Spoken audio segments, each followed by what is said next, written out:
الحمدللہ رب العالمین والصلاة والسلام علی محمد الامین اعوذ باللہ من الشیطان الرجیم بسم اللہ الرحمن الرحیم رب اشرح لی صدری ویسر لی امری واحلل عقدۃ من لسانی یفقہوا قولی۔ خواتین و حضرات، میں نے ہمیشہ یہ بات واضح کرنے کی کوشش کی ہے کہ دین در حقیقت اللہ تعالیٰ کی وہ ہدایت ہے جو اس نے سب سے پہلے انسان کی فطرت میں بدیعت فرمائی اور پھر اپنے نبیوں کے ذریعے سے اس کی دعوت برپا کی۔ قرآن مجید بھی ہمیں یہ بتاتا ہے، تورات و انجیل بھی اس حقیقت کی گواہی دیتی ہیں کہ اللہ کے پیغمبر اسی لیے بھیجے گئے کہ وہ انسان کی فطرت میں بدیعت اس پیغام کی تذکیر کریں، اس کے لیے دلوں کو آمادہ کریں، اسے دماغوں میں اتاریں، اس سے متعلق اگر کوئی اشکال ہو تو اس کا جواب دیں، اور جو کچھ اللہ تعالیٰ نے اجمال کے ساتھ بدیعت فرمایا ہے اس کی تفصیل کر دیں۔ اس لحاظ سے اگر آپ دیکھیں تو دین کی دعوت کو ہم دو زمانوں میں تقسیم کر سکتے ہیں۔ ایک زمانہ وہ ہے جسے زمانہ رسالت کہنا چاہیے، اور دوسرا زمانہ ما بعد رسالت،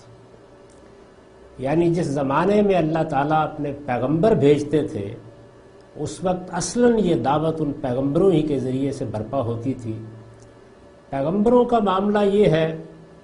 کہ ان کی طرف آسمان سے وحی آتی تھی، وہ براہ راست اللہ تعالیٰ کی نگرانی میں یہ دعوت برپا کرتے تھے۔ اگر کسی جگہ کوئی ادنا درجے کی لغزش ہوتی تھی تو اللہ تعالیٰ اس کی اصلاح فرما دیتے تھے، اور اگر اس دعوت میں کچھ دوسری شیطانی قوتوں کی طرف سے دراندازی کا امکان ہوتا تھا تو اس کو بھی محکم کر دیتے تھے۔ اس سلسلے کے آخری پیغمبر محمد الرسول اللہ صلی اللہ علیہ وسلم تھے۔ ان کے ساتھ زمانہ رسالت ختم ہو گیا، اللہ تعالیٰ کی طرف سے براہ راست اس دعوت کے نزول کو منقطع کر دیا گیا اور قیامت تک کے لیے منقطع کر دیا گیا۔ اللہ کی آخری کتاب قرآن مجید نازل ہو گئی، اور اللہ تعالیٰ نے یہ فرمایا کہ اب کوئی پیغمبر نہیں آئے گا، کوئی نئی کتاب نہیں آئے گی، اب اس دعوت کو عام انسانوں کو لے کر اٹھنا ہے۔ چنانچہ اگر آپ قرآن مجید کا مطالعہ کریں تو یہ معلوم ہوتا ہے کہ سورہ توبہ جو اللہ تعالیٰ کی طرف سے آخری دینونت کی سورہ ہے، یعنی جس میں رسالت مآب صلی اللہ علیہ وسلم کے ذریعے سے جو جزا و سزا عالمی سطح پر برپا کی گئی اس کی سرگزشت بیان ہوئی۔ اس سورہ کے آخر میں اللہ تعالیٰ نے یہ بتایا ہے کہ اب پیغمبروں کی دعوت جہاں نہیں پہنچ رہی وہاں لوگوں کو کیا کرنا ہے۔ چنانچہ ارشاد فرمایا ہے کہ ما کان المؤمنون لینفروا کافہ، سارے مسلمان تو اس کام کے لیے نہیں اٹھ سکتے۔ کسی کو سائنسدان بننا ہے، کسی کو ڈاکٹر بننا ہے، کسی کو انجینئر بننا ہے، کسی کو کاروبار کرنا ہے، کسی کو منڈی میں بیٹھنا ہے، کسی کو دفتر میں خدمات انجام دینی ہے، کسی کو کھیتوں میں جا کر کام کرنا ہے۔ انسانی زندگی کی تقسیم اسی طرح کی۔ تو ارشاد فرمایا کہ سب لوگوں کے لیے تو یہ ممکن نہیں ہے کہ وہ اس کام کے لیے نکل کھڑے ہوں۔ فَلَوْلَا نَفَرَ طَائِفَةٌ مِّنَ الَّذِينَ، تو ان کے اندر سے ایسا کیوں نہیں ہوتا کہ ایک گروہ نکل کھڑا ہو۔ فَلَوْلَا نَفَرَ مِنْهُمْ طَائِفَةٌ، یعنی ان کے ہر گروہ میں سے ایسا کیوں نہیں ہوتا کہ ایک لوگ نکلیں، 2 4 5 10، اور وہ نکل کر کیا کریں؟ لِيَتَفَقَّهُوا فِي الدِّينِ وَلِيُنذِرُوا قَوْمَهُمْ إِذَا رَجَعُوا إِلَيْهِمْ، کہ وہ اللہ کے دین کی سچی بصیرت پیدا کریں، یعنی دین کا صحیح علم حاصل کریں، دین کو سمجھیں جس طرح کہ اس کو سمجھنے کا حق ہے، اور پھر اپنی قوموں کو انذار کریں۔ یہ قرآن مجید میں وہی لفظ استعمال کیا جو وہ پیغمبروں کے معاملے میں استعمال کرتا ہے۔ در حقیقت قرآن مجید کا یہی ارشاد ہے جس نے ہماری امت میں علماء کا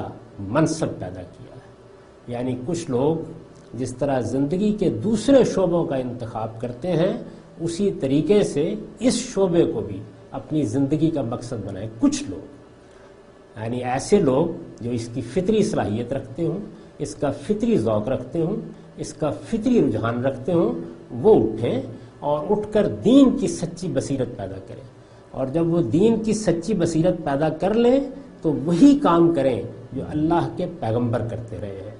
چنانچہ ہم اللہ کا شکر ادا کرتے ہیں کہ ہماری امت میں یہ روایت رسالت باب صلی اللہ علیہ وسلم کے بعد قائم ہو گئی. صحابہ کرام میں سے جن لوگوں کو اللہ نے دین کی سچی بصیرت دی تھی انہوں نے یہ کام کیا، تابعین نے یہ کام کیا، تبع تابعین نے یہ کام کیا. اس وقت قرآن مجید موجود تھا، وہ قرآن مجید جس کے بارے میں خود اس نے یہ کہا تھا کہ ذکر بالقرآن من یخاف وعید، جو بھی خدا سے ڈرتا ہے وہ اس قرآن کے ذریعے سے تذکیر کا محتاج ہے تو اسے تذکیر کرو، اسے نصیحت کرو، اس تک دعوت پہنچاؤ. تو قرآن ان کے لیے گویا دعوت کی کتاب تھی. وہ اس کو لے کر نکلے اور انہوں نے اقصائے عالم تک اس دعوت کو پہنچانے کی جدوجہد کی. وہ ہمارا وہ دور تھا جس کے بارے میں خود رسالت مآب صلی اللہ علیہ وسلم نے یہ فرمایا تھا کہ خیر القرون کرنی ثم الذین یلونہم ثم الذین یلونہم، میرا زمانہ بہترین زمانہ ہے، پھر اس کے بعد پھر اس کے بعد. تو اس زمانے میں دین کی خالص دعوت برپا ہوئی، دین کا پیغام لوگوں تک پہنچا، اور جس طرح رسالت مآب صلی اللہ علیہ وسلم نے اس کی حجت تمام کر دی تھی، کم و بیش اسی طریقے سے اس پیغام کو لوگوں تک پہنچانے کا عمل شروع. یہ زمانہ ہے کہ جس کے بعد پھر بتدریج وہ دور آ گیا جس میں اس دعوت کو کچھ آفات لاحق ہونا شروع ہوئی. اگر آپ اپنی علمی تاریخ پر اور دعوتی تاریخ پر نظر ڈالیں تو یہ دو طرح کی آفات ہیں. ایک یہ کہ قرآن مجید کو جو حیثیت دین میں دی گئی تھی، جس کو خود قرآن نے بیان کیا تھا، جس کی طرف رسالت مآب صلی اللہ علیہ وسلم نے اپنی پوری دعوتی زندگی میں توجہ دلائی تھی، جس کو صحابہ کرام نے اسی حیثیت سے پیش کیا تھا، وہ قرآن کی حیثیت قائم نہیں. پہلا حادثہ یہ ہوا، پہلی آفت اس دعوت کو یہ لاحق ہوئی. قرآن مجید اللہ کی کتاب ہے، قرآن مجید ہماری آنکھوں کا سرور ہے، قرآن مجید کے ذریعے سے ہم ہدایت حاصل کرتے ہیں. قرآن مجید کی طرف سب سے پہلے نگاہ کرنی چاہیے. اگر ہمیں کوئی قانون اخذ کرنا ہے، کوئی حکم حاصل کرنا ہے تو قرآن کو دیکھنا چاہیے. اس میں کوئی اضمحلال نہیں ہوا، یہ سب مانتے رہے. لیکن قرآن کی یہ حیثیت کہ وہ حکم ہے، اس کی حیثیت ایک فیصلہ کن سند کی ہے. جب دین کے معاملے میں کوئی چیز پیدا ہوگی تو قرآن آخری فیصلہ سنائے گا، وہ ہر چیز پر حکومت کرے گا. اس کو میں نے کئی مرتبہ بیان کیا ہے کہ خواہ بخاری و مسلم ہوں اور خواہ ابو حنیفہ و شافعی ہوں اور خواہ اشعری و ماتریدی ہوں، ہر ایک پر قرآن کی حکومت قائم ہوگی. یہ جو قرآن مجید کے بارے میں تصور تھا یہ مجروح ہونا شروع ہوا. اور اگر آپ اس کا بھی استقصاء کریں تو یہ معلوم ہو جائے گا کہ وہ 4 چیزیں ہیں جو اس کو مجروح کرنے کا باعث بنی. ان میں سے پہلی چیز یہ تھی کہ پہلی صدی کے خاتمے تک پہنچتے پہنچتے قرآن مجید کی بہت سی قرأتیں رائج ہو گئیں، سینکڑوں کی تعداد میں. یہ تو بہت بعد میں ان میں سے لوگوں نے انتخاب کرنا شروع کیا، پھر کچھ 25 قرأتوں کا انتخاب کیا گیا، پھر 10 کا کیا گیا، پھر 7 کا کیا گیا. یہ قرأتوں کا تعدد قرآن مجید کی حاکمیت پر اثر انداز ہونا شروع ہوا. یعنی آپ یہ کہتے ہیں کہ قرآن یہ کہہ رہا ہے، ایک دوسرا آدمی یہ کہتا ہے کہ قرآن کی یہ آیت اس طرح بھی پڑھی گئی ہے، اور اس طرح سے قرآن مجید کی وہ حجت جو لوگوں پر قائم ہونی شروع ہونا چاہیے تھی وہ بتدریج مجروح ہونا شروع ہوئی. دوسرا معاملہ یہ ہوا کہ قرآن مجید کے بارے میں متکلمین نے یہ تصور دینا شروع کیا کہ یہ الفاظ ہی میں ہے، اور الفاظ اپنے معنی پر جب دلالت کرتے ہیں تو یہ دلالت قطعی نہیں ہوتی. لہٰذا ہمارے لیے اصلی حجت عقلی برہانیات ہے. جب ہم اپنے علم و عقل سے کوئی رائے قائم کر لیتے ہیں تو حکم کی حیثیت اس کو حاصل ہے.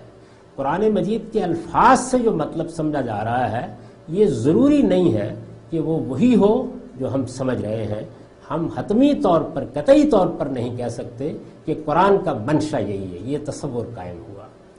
اور تیسری چیز یہ ہوئی کہ خود قرآن مجید میں چونکہ یہ بیان کر دیا گیا تھا کہ اس کی آیات محکمات بھی ہیں اور متشابہات بھی ہیں، تو متشابہات کے بارے میں یہ تصور قائم کیا گیا کہ یہ متعین نہیں ہے، یعنی ہمیں نہیں معلوم کہ کون سی آیت محکم ہے، کون سی آیت متشابہ ہے، اور متشابہ آیات کے معنی ہم نہیں سمجھ سکتے۔ تو نتیجہ کیا نکلا؟ نتیجہ یہ نکلا کہ ہر آیت کے بارے میں اس بحث کا دروازہ کھل گیا کہ اگر وہ متشابہ ہے تو پھر ظاہر ہے کہ وہ اپنی حکومت بھی دوسری چیزوں پر قائم نہیں کر سکے گی۔ اور اس سلسلے کی آخری چیز یہ ہوئی کہ حدیث کے بارے میں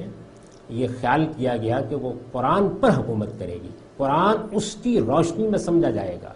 قرآن مجید کے مدعا میں اس سے تغیر بھی ہو جائے گا۔ جو کچھ قرآن مجید میں بیان کیا گیا ہے اگر اس سے متعلق کوئی حدیث سامنے آ جائے گی تو حدیث سے حاصل ہونے والے مفہوم کو ہم ترجیح دیں گے۔ یہ چار چیزیں ہیں جو آفت بن کر نازل ہوئیں، اور قرآن مجید کے بارے میں جو چیز خود قرآن نے بیان کر دی تھی، قرآن مجید اللہ کی سب کتابوں کے بارے میں یہ کہتا ہے کہ وہ نازل اس لیے کی گئی تھیں کہ وہ لوگوں کے اختلافات کا فیصلہ کر دیں، اور اپنے بارے میں یہ کہتا ہے کہ یہ ایک میزان ہے، یہ فرقان ہے، یہ وہ ترازو ہے جس پر ہر چیز کو تولا جانا ہے، یہ حق و باطل کی کسوٹی ہے جس پر ہر چیز کو پرکھا جانا ہے۔ نتیجہ یہ نکلا کہ قرآن مجید اللہ کی کتاب کی حیثیت سے مانا گیا، مقدس کتاب کی حیثیت سے مانا گیا، جزدانوں میں لپیٹا گیا، طاقوں پر رکھا گیا، مسجدوں میں سجایا گیا، قرآن مجید کی طرف رجوع بھی کیا گیا، اس سے استشہاد بھی کیا گیا، اس کو قانون کے اولین ماخذ کی حیثیت سے بھی ترجیح دی گئی، لیکن حکومت کس کی ہوگی، آخری فیصلہ کس کا ہوگا،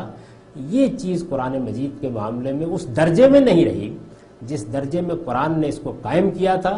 جس درجے میں یہ رسالت مآب صلی اللہ علیہ وسلم کے زمانے میں تھی، جس درجے میں یہ رسالت مآب صلی اللہ علیہ وسلم کے بعد صحابہ کرام، تابعین اور تبع تابعین کے زمانے میں تھی۔ دوسری آفت یہ لاحق ہوئی کہ جب مسلمانوں نے اپنی ایک عظیم سلطنت قائم کر لی تو بہت سے ایسے معاملات درپیش ہوئے۔ جب رسالت مآب صلی اللہ علیہ وسلم نے اپنی دعوت برپا کی تھی تو بہت تھوڑے سے لوگ تھے جو آپ کے ساتھ آئے۔ مدینے میں جب ریاست قائم ہوئی تو چند سو کی تعداد تھی صحابہ کرام کی۔ رسالت مآب صلی اللہ علیہ وسلم نے جب پورے کے پورے جزیرہ نما عرب پر اپنی حکومت قائم کر دی، اس وقت بھی یہ 1.5 لاکھ سے متجاوز نہیں تھے، لیکن جب پورا عجم مفتوح ہو گیا، جو آج کی سلطنتیں ہیں وہ اس بڑی سلطنت کا حصہ بن گئیں، تو بہت بڑی تعداد میں لوگ مسلمان ہوئے۔ چنانچہ اس وقت یہ مسئلہ پیدا ہوا کہ اتنے بڑے پیمانے پر جو لوگ اب مسلمان ہوئے ہیں ان کو کیا مسائل اور سوالات درپیش ہیں۔ وہ سوالات سیاست سے بھی پیدا ہوئے، وہ معیشت سے بھی پیدا ہوئے، وہ نماز روزہ حج زکوٰۃ یعنی عبادات سے بھی پیدا ہوئے، اور یہ بڑی فطری چیز تھی۔ اس کے بارے میں یہ رہنمائی موجود تھی کہ اگر کوئی چیز قرآن مجید میں نہیں ملتی، اگر کوئی چیز سنت میں نہیں ملتی تو اس میں ہم اجتہاد کریں گے۔ چنانچہ اجتہاد کیا گیا، بڑے بڑے مجتہدین پیدا ہوئے، اور یہ ایک ناگزیر ضرورت تھی، یہ آج بھی ہے، یہ اس وقت بھی تھی، یہ ہمیشہ رہے گی۔ یہ اجتہاد ہوا اور پانی کی طرح ہماری ضرورت ہے، لیکن اس کے نتیجے میں جو فقہ مرتب ہوئی وہ انسانی کام تھا۔ انسانی کام کو انسانی کام کے درجے میں رہنا چاہیے تھا، ایسا نہیں ہو سکا، اور بتدریج یہ صورتحال پیدا ہو گئی کہ قرآن کیا ہے، سنت کیا ہے، پیغمبر صلی اللہ علیہ وسلم نے کون سا دین ہمیں دیا ہے، اس کے ساتھ یہ اجتہادات بھی شامل ہو گئے، اور اس طرح بحثیت مجموعی دین کی پوری تصویر کے ساتھ فقہ کی آمیزش ہو گئی۔ یہ پہلی آمیزش تھی۔ دوسری آمیزش یہ ہوئی کہ زیادہ عرصہ نہیں گزرا، یونان کے علوم ترجمہ ہو کر مسلمانوں میں پھیلنا شروع ہو گئے۔ مسلمانوں میں بہت سے غیر معمولی طور پر ذہین لوگ ان سے متاثر ہوئے۔ عباسیوں کے ابتدائی زمانے میں جب عجم سے واسطہ پڑا تو عجم میں بھی فلسفے کی ایک روایت رہی تھی، اس سے بھی لوگ متاثر ہوئے۔ یونانی فلسفہ، عجمی فلسفہ، اور کسی حد تک ہندی اور مصری فلسفہ، اس کی بہت سی چیزیں ہیں کہ جو لوگوں کو بڑی پرکشش محسوس ہوئیں، اور انہوں نے یہ خیال کیا کہ یہ شاید ہمارے مسئلے کا حل ہے۔ اور جب آدمی کسی چیز سے متاثر ہو جاتا ہے اور ایک جانب وہ کسی دین کو بھی مانتا ہے تو اس میں یہ آپ سے آپ خیال پیدا ہو جاتا ہے کہ کیا ان میں کوئی موافقت کی صورت تلاش کی جا سکتی ہے. چنانچہ موافقت کی جو صورتیں تلاش کی گئیں ان فلسفیانہ مباحث کو دین میں وہیں سے داخل ہونے کا موقع ملا. جو بڑے بڑے فلسفی مسلمانوں کے اندر پیدا ہوئے انہوں نے یہ کوشش کی کہ جو کچھ انہوں نے یونان سے اخذ کیا ہے، جو کچھ انہوں نے مصر کی روایت سے اخذ کیا ہے، جو کچھ انہوں نے ہندوستان کی روایت سے اخذ کیا ہے، اس روایت کو بھی دینی فکر کا حصہ بنا دیں. یہ دوسری آمیزش تھی. پھر اس کے بعد کچھ لوگ وہ مسلمانوں میں پیدا ہوئے کہ جنہوں نے یہ خیال کیا کہ اب ہمارے لیے فلسفے کا اسلوب استعمال کرنا ضروری ہے لیکن دین مجروح ہو رہا ہے، تو لہٰذا ہمیں استدلال کے ان طریقوں کو استعمال کر کے جو منطق اور فلسفے نے رائج کر دیے ہیں دین کے عقائد کا دفاع کرنا چاہیے. یہ وہ چیز تھی کہ جس نے ہمارے ہاں علم کلام کو وجود بخشا اور اس طریقے سے ایک تیسری آمیزش وجود میں آئی. اور پھر اس کے بعد وہ دور آ گیا کہ جس میں صوفیانہ مذاہب مسلمانوں میں پھیلنا شروع ہو گئے. میں یہاں چند لفظوں میں یہ واضح کر دوں کہ مذاہب کی دو اقسام ہمیشہ سے رہی ہیں. ایک الہامی مذاہب ہے، یعنی جو اللہ تعالیٰ نے اپنے پیغمبروں کے ذریعے سے بھیجے، ان کے بارے میں تو مذاہب کا لفظ بولنا بھی موضوع نہیں ہے، اس لیے کہ خود قرآن ہمیں یہ بتاتا ہے کہ وہ در حقیقت ایک ہی مذہب اور ایک ہی دین تھا اور وہ اسلامی تھا. سیدنا آدم علیہ السلام بھی اسی کو لے کر آئے، سیدنا نوح علیہ السلام بھی اس کو لے کر آئے، ابراہیم و موسیٰ و عیسیٰ علیہ السلام بھی اسی کو لے کر آئے. تمام پیغمبروں نے اسی دین کو پیش کیا. شرع لکم من الدین ما وصی بہ نوحا والذی اوحینا الیک وما وصینا بہ ابراہیم و موسیٰ و عیسیٰ ان اقیموا الدین ولا تتفرقوا فیہ. اس آیت میں یہ بیان کیا گیا ہے کہ آپ پیغمبر ہم نے آپ کو وہی دین دیا ہے جو ہم نے ان سب پیغمبروں کو دیا تھا. تو اسلام اللہ کا دین جو پیغمبروں کے ذریعے سے ملا تھا، اس دین کو جس طریقے سے وہ دیا گیا اسی طریقے سے لوگوں تک پہنچنا تھا، لوگوں کے پاس اس کو جانا تھا اور لوگوں نے اس کو اخذ کرنا تھا، اس کو قبول کرنا تھا. یہ الہامی دین تھا. اس کے بعد صوفیانہ مذاہب وہ تھے کہ جن میں فلسفی مزاج لوگوں نے یہ کوشش کی کہ وہ خدا سے براہ راست رابطے کے راستے ڈھونڈیں. اس کی سب سے نمایاں مثال بدھ مت ہے. ہندو مت بھی کم و بیش اسی طرح کی چیز ہے. تو صوفیانہ مذاہب سے مسلمان پہلی مرتبہ متعارف ہوئے، اور جب متعارف ہوئے تو صوفیانہ مذاہب کے کچھ بنیادی تصورات ہیں، کچھ اس کے اندر کشش کی چیزیں ہیں، کچھ ایسے مقامات ہیں کہ جو انسان کو اپنی گرفت میں لے لیتے ہیں. فلسفیانہ مباحث کے ساتھ کشف کی ایک طاقت ملتی ہے. انسان کی نفسیات کے بعد لوازم ہیں جو اس کو متاثر کرتے ہیں. ان سب چیزوں نے مل کر ایک ایسی فضا پیدا کی کہ بہت سے ذہین عناصر نے یہ آمیزش بھی دین میں داخل کر دی. تصوف در حقیقت اسی کا نام ہے. یہ آمیزش ہے کہ جس کے نتیجے میں ہمارے بڑے جلیل القدر لوگ متاثر ہوئے، اور اس طرح دین کی دعوت پھر اس آمیزش کے ساتھ سامنے آنی شروع ہوئی. اس کا ایک ابتدائی غیر معمولی نمونہ امام غزالی کی شخصیت ہے. احیاء العلوم ہماری دعوتی، علمی اور فکری تاریخ کا غیر معمولی مرقع ہے. امام غزالی کی احیاء العلوم کے بارے میں ایک زمانے میں لوگ کہتے تھے کہ اگر ساری کتابیں ختم ہو جائیں تو یہی ایک کافی ہے جس کی طرف مراجعت کی جا سکتی ہے. اس کتاب کو آپ پڑھیے تو یہ جن آمیزشوں کا میں نے ذکر کیا ہے وہ ان سب کے ساتھ دین کو ملا کر پیش کرتی ہے. یعنی اس میں اشاعرہ کا علم کلام بھی ہے، اس میں فلسفیانہ مذاہب کا پرتو بھی ہے، اس میں صوفیانہ مذاہب کو ایک حقیقت کے طور پر اختیار کر لیا گیا ہے. یہاں تک کہ المنقذ من الضلال میں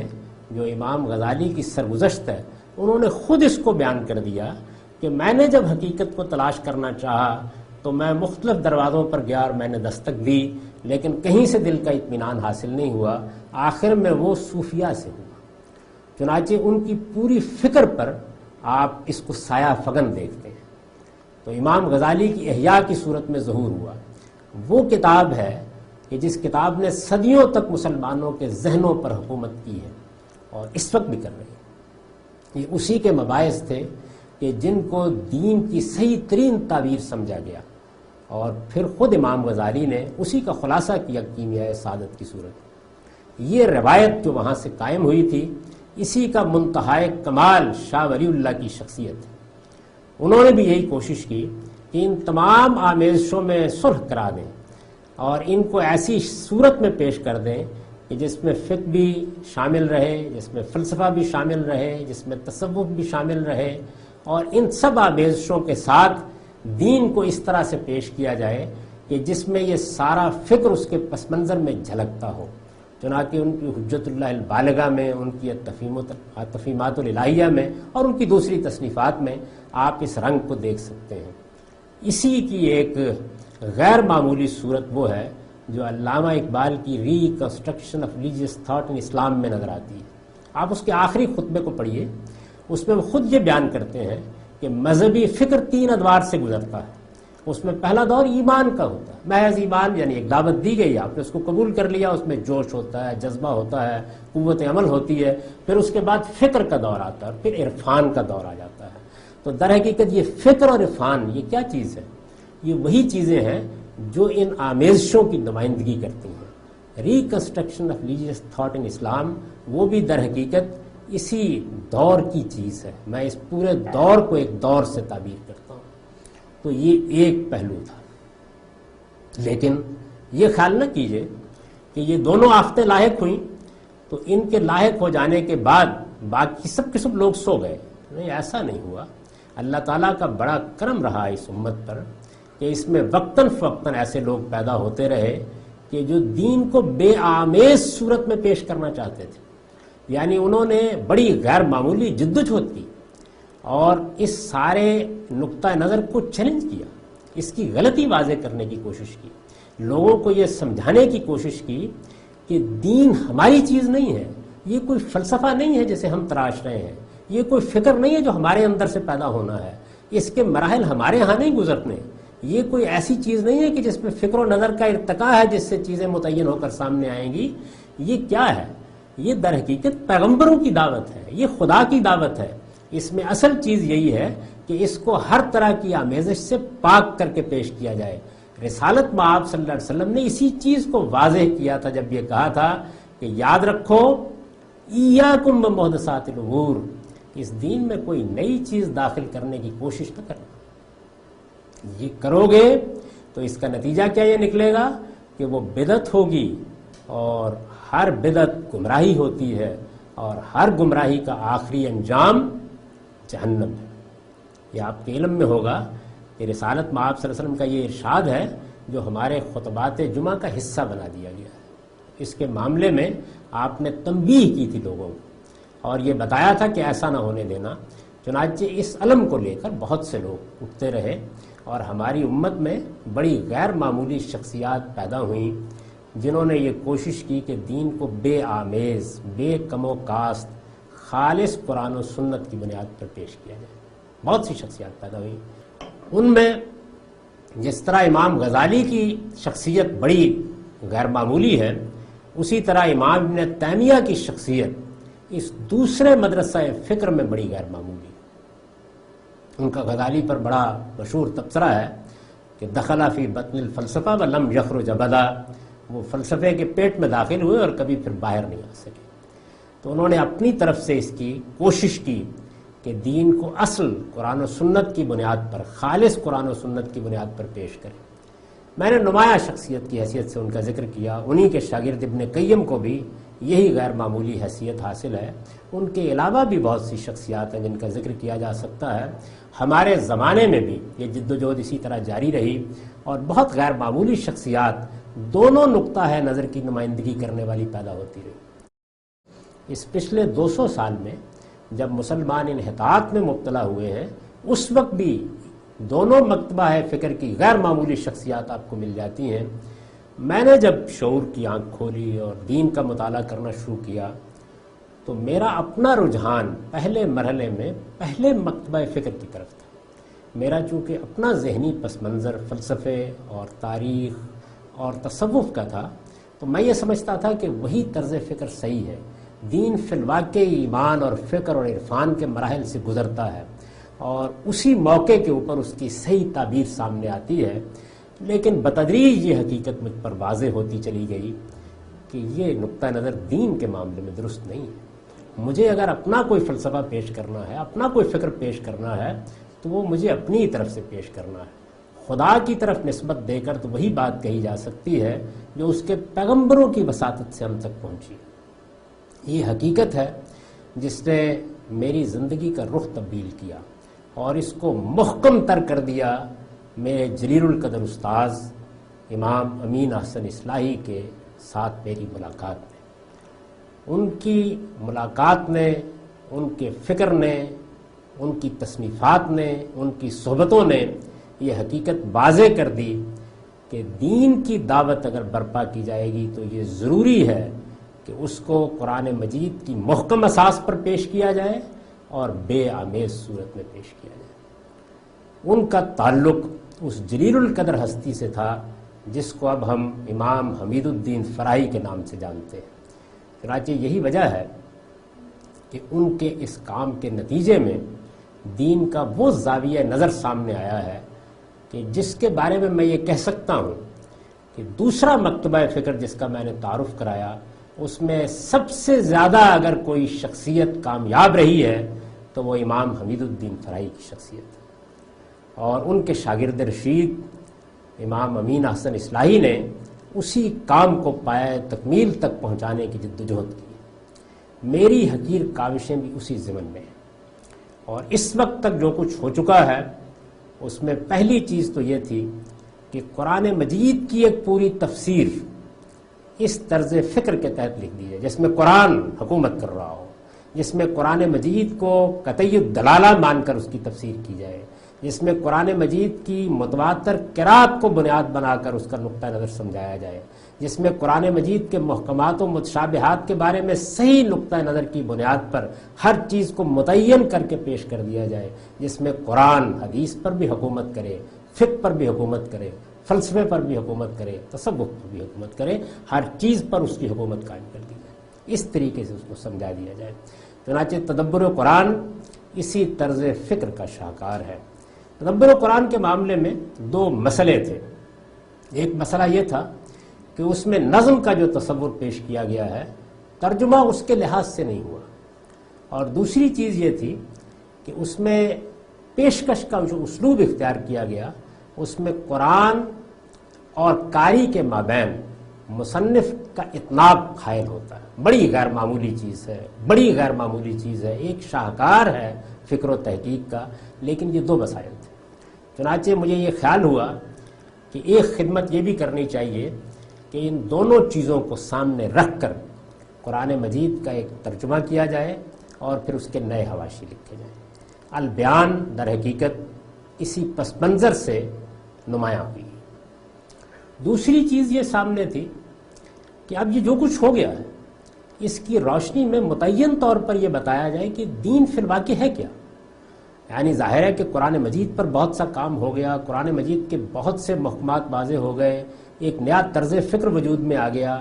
بے آمیز دعوت سامنے آ گئی، قرآن مجید کو جس طرح کہ اس کی حکومت قائم ہونی چاہیے اس طریقے سے پیش کر دیا گیا، لیکن اب اس کا اطلاق خود پورے کے پورے دین کے مشمولات اس کے کانٹینٹ پر بھی ہونا چاہیے۔ چنانچہ میں نے اس کو اپنا کام بنایا اور کم و بیش 17 سال کی جدوجہد کے بعد آپ کی خدمت میں میزان پیش کی۔ یہ وہ کتاب ہے کہ اگر آپ غزالی کی احیاء العلوم، حجت اللہ البالغہ شاہ ولی اللہ کی تصنیف، اور مولانا سید ولی اللہ صاحب مودودی کی اسلام نظام زندگی کو سامنے رکھ کر تقابل سے اس کا مطالعہ کریں تو آپ اندازہ کر سکتے ہیں کہ یہ کس نوعیت کا کام ہے، اس میں کیا حقائق ہیں جو واضح کیے گئے ہیں، اس میں کس طریقے سے بے آمیز دعوت قرآن مجید کی پیش کی گئی ہے جس طرح کہ وہ دین کو پیش کرتا ہے۔ میں پھر یہ بات عرض کر دوں کہ بہرحال اس طرح کے سب کام انسانی کام ہوتے ہیں، یہ صحیح ہے، جدوجہد ہے، اور جس طرح پہلے لوگوں نے یہ جدوجہد کی ہے اس طرح ہمارے بعد آنے والے ہماری غلطیوں کی بھی اصلاح کریں گے۔ تاہم اپنی طرف سے میں نے اپنے حقیر علم کی حد تک، اپنی استطاعت کی حد تک یہ کوشش کی کہ خدا کے دین کو بے کم و کاست خالص قرآن و سنت کی بنیاد پر جس طرح کہ وہ ہے پیش کر دیا جائے۔ آپ اس کے خاتمے کو پڑھیں تو میں نے اس میں اس حقیقت کی طرف توجہ دی۔ اس کے بعد بڑا کام یہ ہے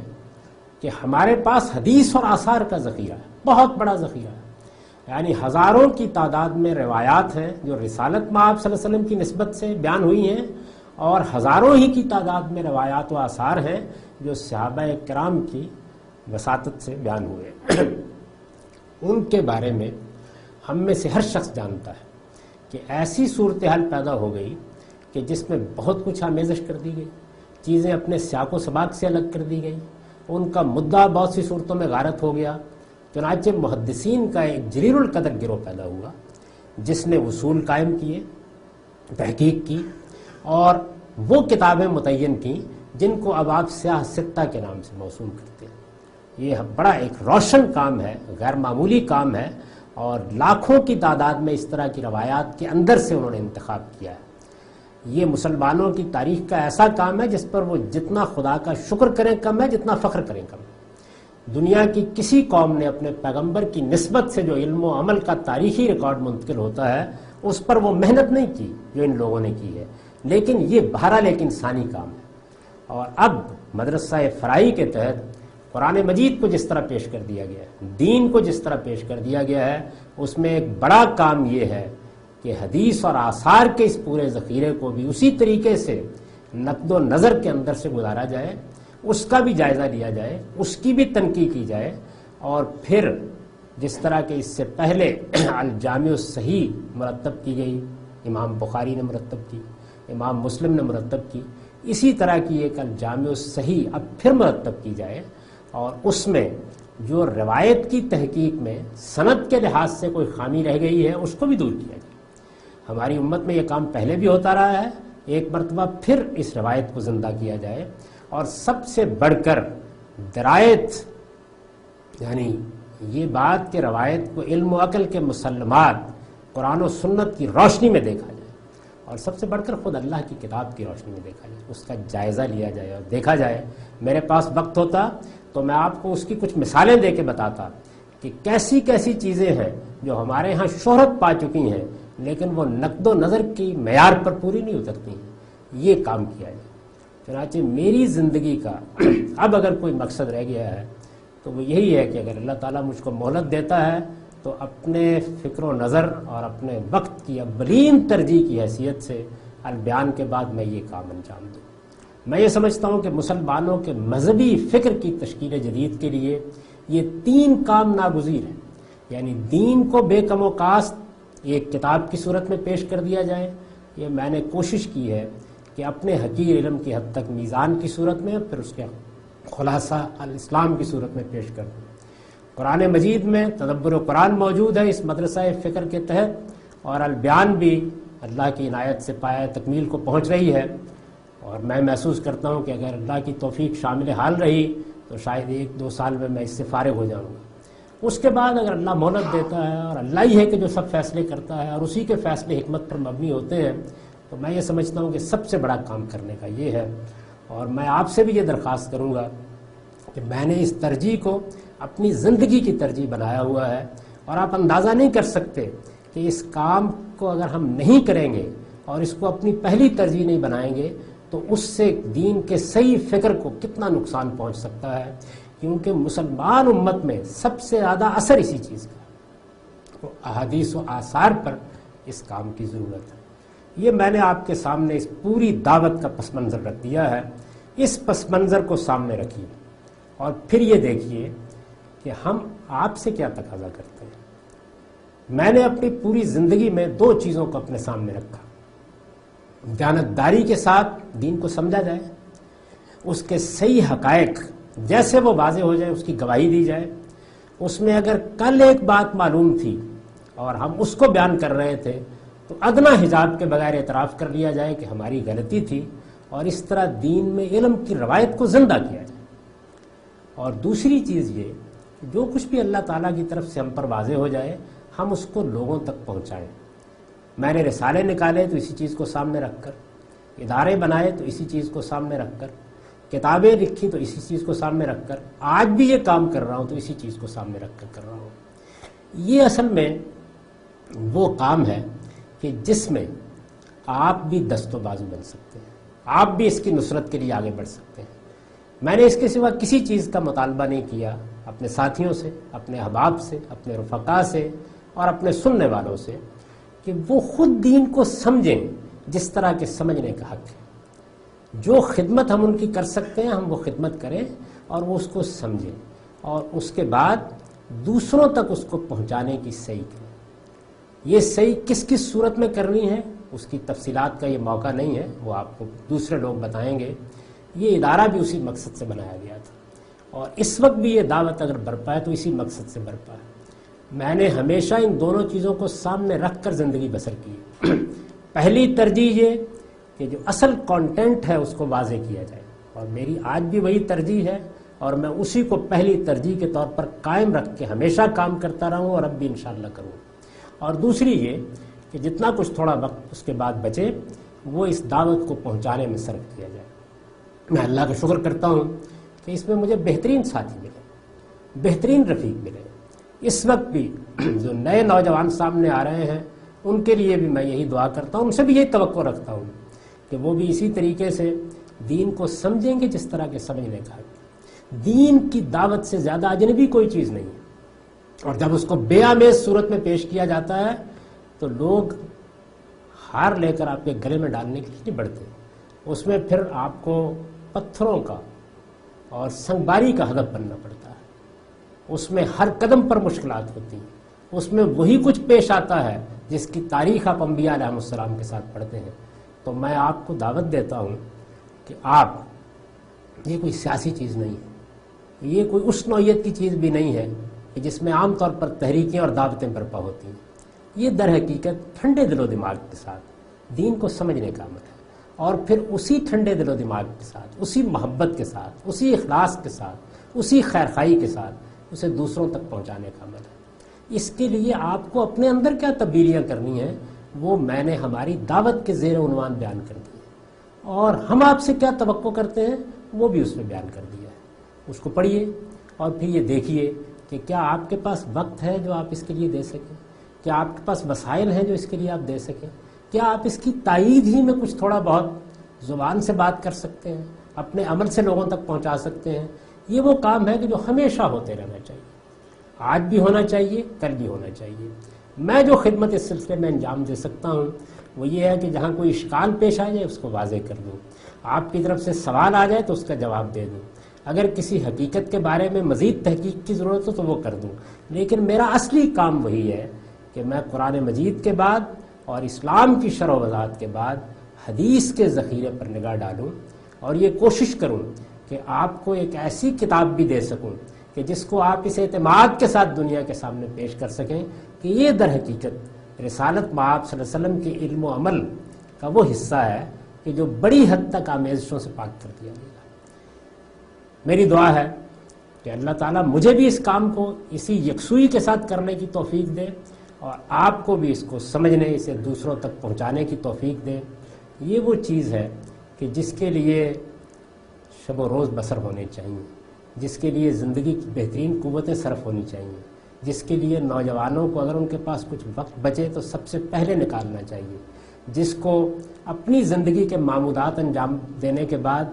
لوگوں کی ترجیح بننا چاہیے، اس لیے کہ یہ دین ہمارا دین ہے، یہ خدا کی دعوت ہے، یہ خدا کے پیغمبروں کی دعوت ہے۔ اس وقت یہ اجنبی ہو رہا ہے، اس اجنبیت کو ہمیں دور کرنا ہے، اور اگر صحیح بات ہم پر واضح ہے تو پھر اس کو شائستگی کے ساتھ، تہذیب کے ساتھ، حوصلے کے ساتھ، ہمت کے ساتھ، عزم کے ساتھ،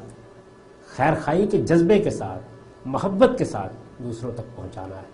میں نے اپنی پوری زندگی میں یہ دونوں کام کرنے کی کوشش کی ہے۔ یہ میں نے عرض کر دیا کہ میری ترجیح کیا رہی ہے، اور وہ ترجیح آج بھی اسی طریقے سے قائم ہے، اور جو خدمت میں انجام دے سکتا ہوں اس کے حدود بھی واضح کر دیے۔ آپ سے میری یہی توقع، اور میں یہ سمجھتا ہوں کہ آپ میں سے ہر شخص کو سب سے پہلے اس کو سیکھنے اور اس کو سمجھنے کی کوشش کرنی چاہیے۔ یہ وہ چیز نہیں ہے کہ آپ کاتا اور لیوڑی کے طریقے کے مطابق اس کو لے کر دنیا تک پہنچ جائیں، نہیں، وقت دیجئے تاکہ آپ خود اس کو سیکھیں، آپ کے اندر وہ اعتماد پیدا ہو جو اس کو سیکھنے کے بعد پیدا ہوتا ہے، آپ سمجھیں کہ کیا چیز ہے کہ جو ہم لوگوں کے سامنے لے کے جا رہے ہیں، اور 15 صدیوں کی تاریخ کے پس منظر میں لے کے جا رہے ہیں، اور پھر اس کے کیا اثرات ہیں جو آنے والے دور پر ہونے والے ہیں اس میں اپنا کردار انجام دے اور پورے عزم اور حوصلے کے ساتھ انجام دے۔ وہی چراغ کے جلتی ہے آرزو جس میں، اندھیری شب ہے تو لایا ہوں کارواں کے لیے۔ اقول قولی ھذا واستغفر اللہ لی ولکم ولسائر المؤمنین۔